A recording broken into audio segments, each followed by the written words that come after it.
Whether you absolutely love route planning like I do and spend hours poring over maps, or you're looking for a quick and easy way to make a route just before heading out the door, we've got some of Komoot's latest features and some of the most underrated tips as well to help you get the most out of the route planning and navigation app.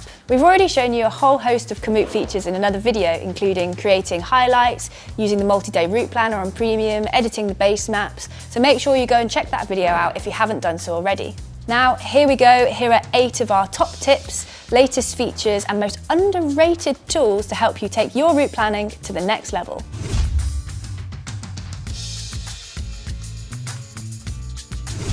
Let's start with finding that inspiration.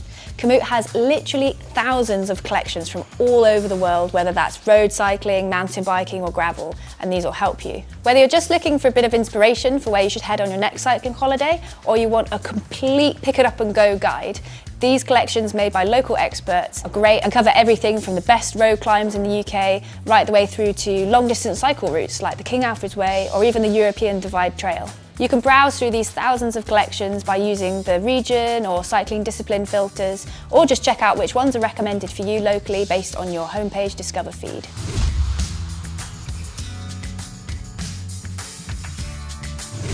When you find a collection that you like the look of, just hit the bookmark icon and that will save it to your profile for you to check out later. Now, you might have seen the new do-it-yourself message pop up if you've been browsing these collections recently. This is a new feature where you can take these multi-tour collections and you can replan them exactly how you want to ride them. For example, if you want to do the whole thing in one go, or if you want to add in a few more rest days or riding days and take things more leisurely.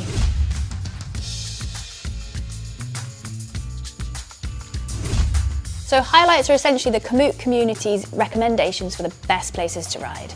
It could be a glorious stretch of gravel, a really testing road climb, or just a really great cycling cafe. Once you've found a highlight that you like the look of, you can either include it in a tour that you're planning, you can bookmark it to save it for later, or check out the tour recommendations, which use app activity data to show you the most popular routes to that highlight.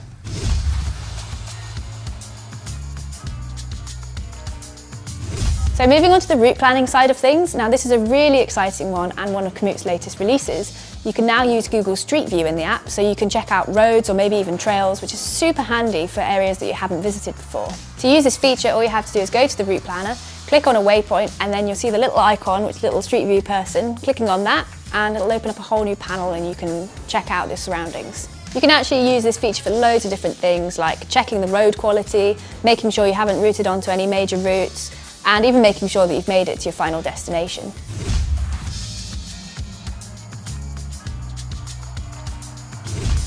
Now, this feature isn't new, but it's certainly a really handy one to help you get the most out of the Komoot maps. If you're planning a route somewhere new, like some holiday routes for example, you can check out facilities and points of interest using this feature toggled on the left sidebar. There's loads of different things here, from e-bike charging points to cafes, water fountains, loos, parking's a really handy one, places to stay, campsites. Comes in really handy, especially if you're planning a self-supported tour. Just click on these icons on the map and it'll give you loads more information, whether that's websites, opening times, or even TripAdvisor reviews.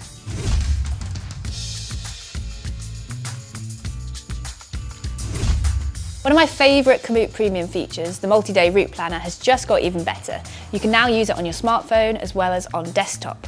When the multi-day route planner was first released, it was optimised for desktop only because, let's face it, when most of us are doing our route planning, we're probably at home on a laptop or a computer anyway.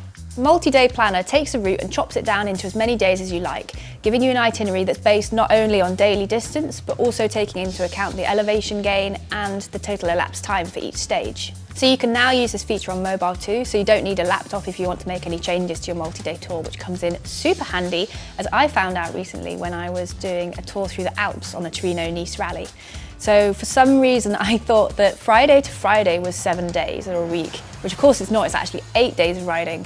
So on the 4th day or so, halfway through my tour, I got it up on my phone, then changed the route for the last remaining days to make it a bit more easy, as I was pushing myself a bit too hard for those first few days apparently. And then I just easily sunk it to my head unit and off I went. No need for a laptop or anything like that, super easy.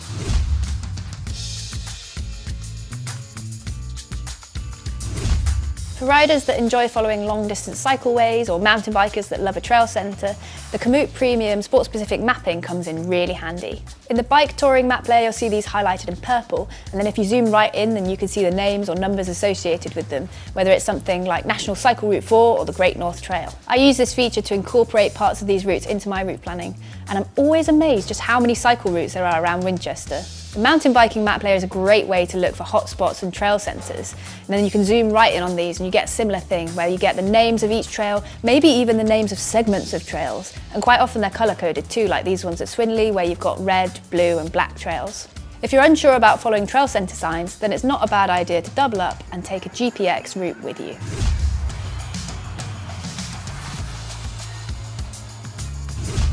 Now, I'll admit that this is neither a new feature or a particularly hidden one, but being able to download your tour for offline use is really, really useful, especially if you're riding, bikepacking or mountain biking somewhere really remote.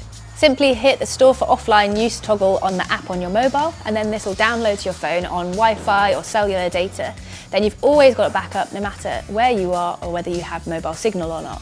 So there we have it, 8 advanced tips and tricks to help you get the most out of Komoot. Now make sure you give us a big thumbs up if you've enjoyed this video. Any questions, leave them in the comments down below, and don't forget to subscribe if you haven't done already.